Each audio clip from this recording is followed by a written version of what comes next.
Sound of handcuffs clicking, muffled shouting, "Get your hands off me. This is insane. I paid for this room. I have the receipt right here. You can't arrest me."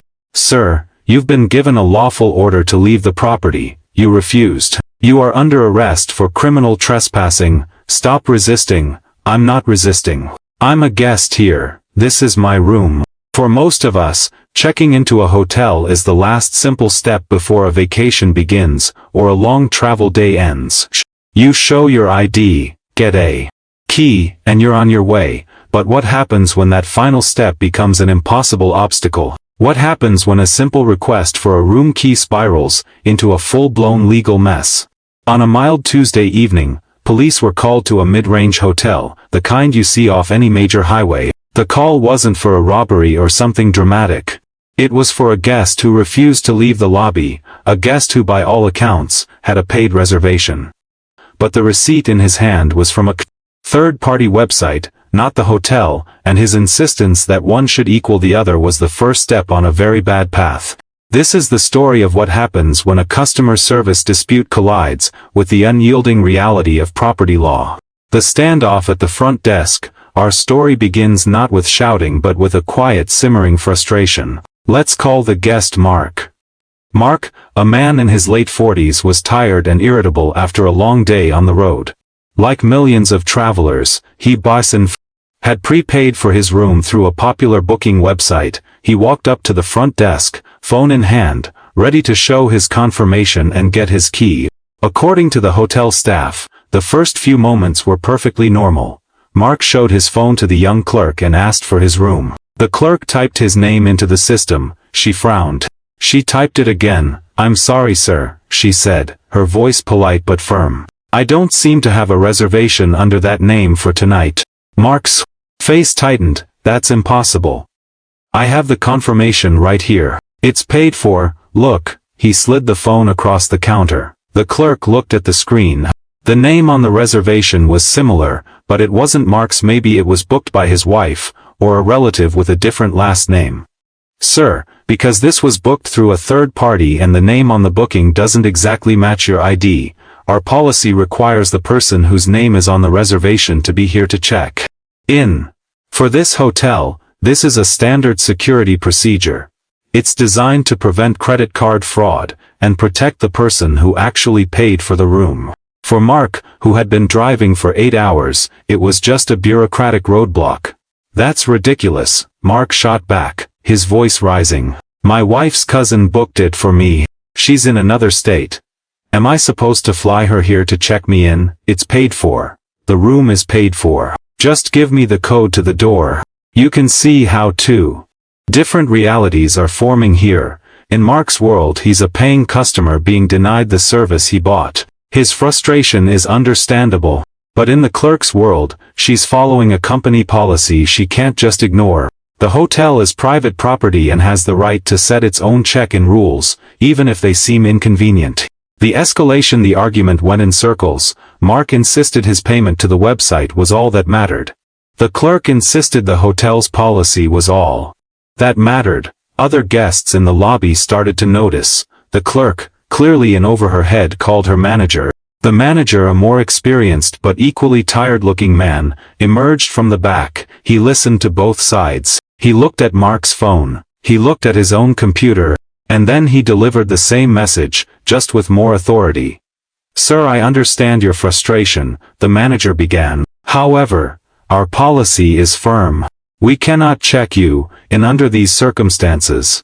The best I can do is advise you to contact the third-party website you booked with, and have them officially change the name on the reservation. Until then, my hands are tied."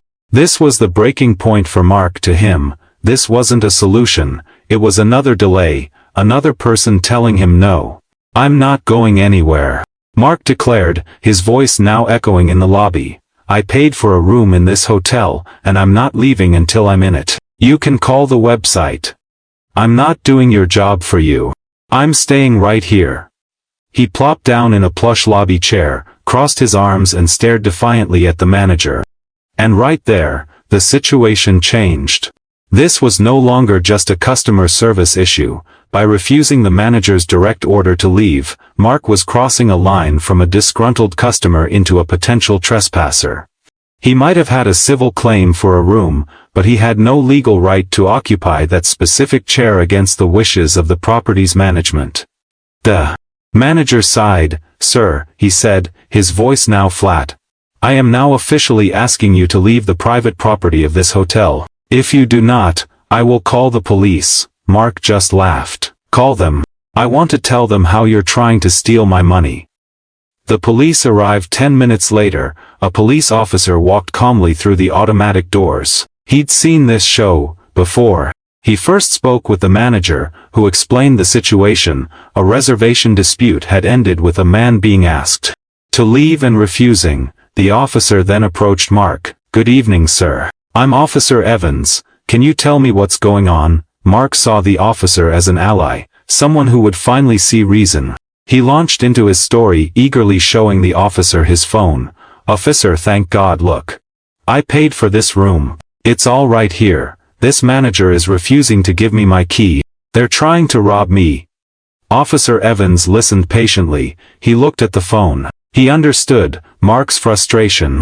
But his job wasn't to be a hotel policy mediator. His job was to enforce the law and keep the peace. "I understand, sir," Officer Evans said, handing the phone back. "But this is a civil matter between you and the website you booked through. It's not a criminal issue for us to solve. The hotel is private property, and the manager has asked you to leave. Legally, at this point you have to do that." Mark was stunned. "Even though I paid, you're telling me he can just take my money and kick me out?" "He's not kicking you out of a room, sir, because you were never checked into a room. He's asking you to leave the lobby. As the property manager, that's his right. You can sort out the payment issue with the website tomorrow, but tonight, you have to leave the premises. The point of no return. This is the fork in the road. The moment a bad night turns into a night in jail, the officer has clearly explained the legal reality on the ground. The issue of payment is for a civil court or a credit card dispute. It's irrelevant to the immediate situation. Trespass laws vary by state, but the general principle is straightforward. When an agent of a property owner asks you to leave, and a police officer gives you a lawful order to do so, every second you remain, you are risking arrest. Mark was so convinced he was right, he couldn't see the legal cliff he was standing on. "Sir, I'm not going to tell you again," Officer Evans said, his tone shifting from mediating to commanding. "This is an official trespass warning. You are being ordered to leave this hotel property immediately. If you fail to comply, you will be placed under arrest for criminal trespassing. Do you understand?" Mark stood up, his face flushed with anger. He saw the officer not as an authority figure, but as part of the conspiracy against him. "This is garbage," he yelled. "You're all in on it together. I'm not going anywhere. I paid. I have rights." The climax minus the arrest. Officer Evans glanced at his partner. A subtle nod was all it took. "Sir, turn around and place your hands behind your back," Officer Evans said, stepping forward. The reality of the situation hit Mark all at once. The anger on his face was replaced by a flash of panic. "Wait. What are you doing? You can't do this." He instinctively tried to pull his arm away, as the officer took hold of it. And that was it. Sound of handcuffs clicking, muffled shouting, "Get your hands off me. This is insane. I paid for this room. I have the receipt right here. You can't arrest me." "Officer, sir, you've been given a lawful order to leave the property. You refused. You are under arrest for criminal trespassing. Stop resisting." "I'm not resisting. I'm a guest here. This is my room." The other hotel guests watched in stunned silence as Mark was escorted out of the lobby in handcuffs. The payment confirmation he had clung to so tightly, the proof he thought made him right, was now useless for stopping his arrest. Conclusion: Mark was placed in the back of a police car, still protesting, still insisting his payment to a website should have been his shield. He had a receipt in his hand and a clear choice: leave the property and fight for his refund the next day, or make a stand and face the legal consequences. He chose the latter.